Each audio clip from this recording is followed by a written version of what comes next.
Hi teachers and staff. Let's walk through how to manage your school settings in ilerno, focusing on school opening hours, school terms, and school holidays. These settings are essential for keeping your school operations organized and hassle-free. So let's dive in. Let's head to the navigation menu. Go to the settings. Click on school settings. Here you'll set the days and times your school is open. For each day, you can toggle whether the school is operational, set the start and end times, and even add breaks like lunch or recess. For example, if your school is open from 9 a.m. to 8 p.m. with a lunch break from 12 p.m. to 1 p.m., you can input that information directly. The duration will automatically calculate to reflect the total active hours for the day. Once everything looks good, save your changes to finalize the schedule. Next, let's head over to the school terms section.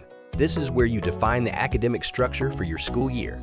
To set up a new term, click the Add Terms button, then enter the term name academic year and start and end dates. For example, you might create a spring term starting in January and ending in April.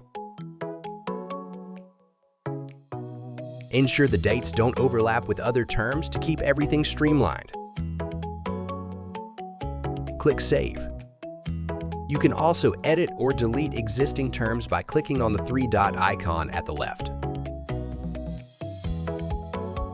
Finally, we'll manage school holidays. This section allows you to block off specific dates when the school is closed. Adding a holiday is simple. Click Add Holidays, name the holiday, and specify the start and end dates.